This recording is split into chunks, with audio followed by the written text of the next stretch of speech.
Can MAGA have an impact here or not? Right. Well, thank you for having me on, Joe.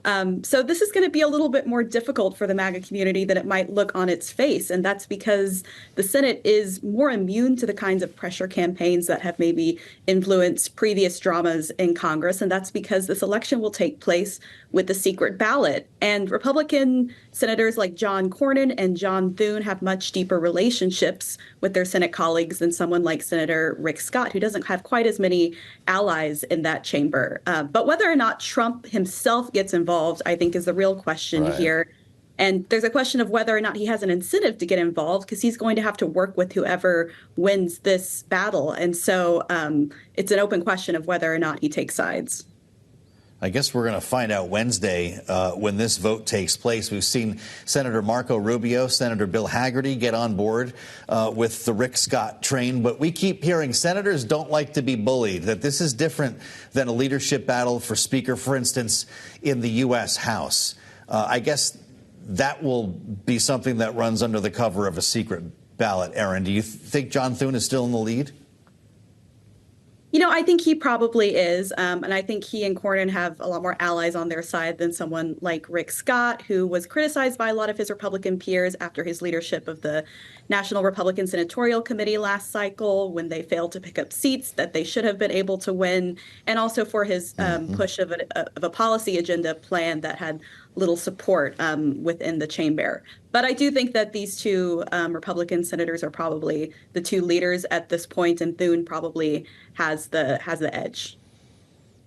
The chapter post Mitch McConnell. In the House, meantime, Erin, we don't know who is in charge, at least not yet. There are 19 races that have yet to be called, which is incredible. Many of them in California, where over the weekend they were still about 5 million votes away from finishing the job. The math is stacked against Democrats. Republicans only need to win 5 to maintain their majority. Democrats need 15 to take the majority. How are you looking at this now, a week almost after the election?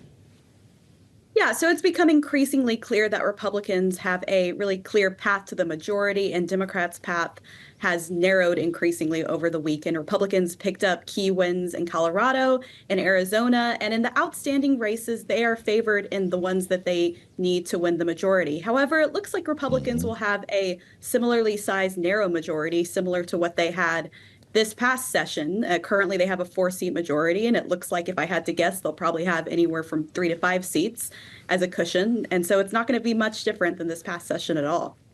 How about that? Which means a pretty familiar charge, I guess. If your name is Hakeem Jeffrey, that gives him quite a bit of power as the Democratic leader in the House, because Johnson will need Jeffries to get anything done, right? Well, potentially. I mean, Republicans would have a trifecta in this scenario. But of course, there are a couple of rabble-rousers in the Republican House who could be a thorn in the side of Johnson, assuming that Republicans elect him Speaker again, which is yet to be seen. But he has made his second bid official.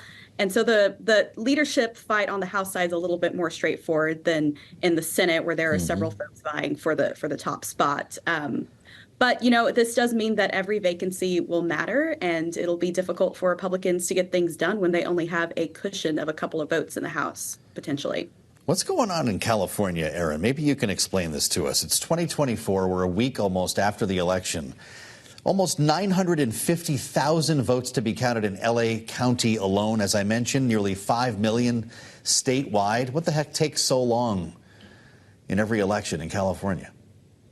Yeah, California always takes a while to count its votes, and that's just because a majority of those votes are cast by mail, and it just takes longer for counties to process them. Some are faster than others, but the state has historically taken a long time, and so this is no surprise at all. There are currently 5 seats in the Republican column that we had rated as toss-ups.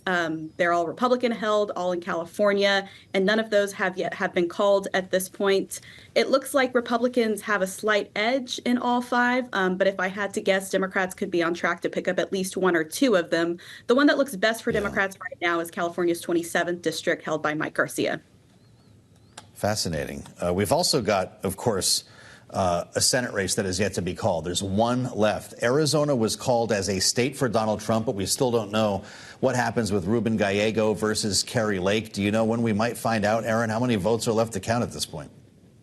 Well, not as many, because Maricopa County, which is, of course, the largest county in Arizona, has really sped up their vote counting process compared to previous election cycles. But I do think it's pretty safe to say that Ruben Gallego has a pretty clear shot at getting that victory there.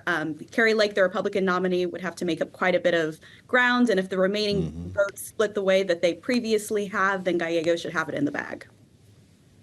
By the way, as we were talking about the House, if Mike Johnson keeps the majority, will there be, even if he's in the minority, will there be another look at the motion to vacate? This idea that we saw Kevin McCarthy dispatched under the MTV, as they call it, requiring just one member to hold up the whole show here with a very small amount of support. Is that something that will be in the future speakers, the speaker's future, rather, or will be renegotiated in the new Congress?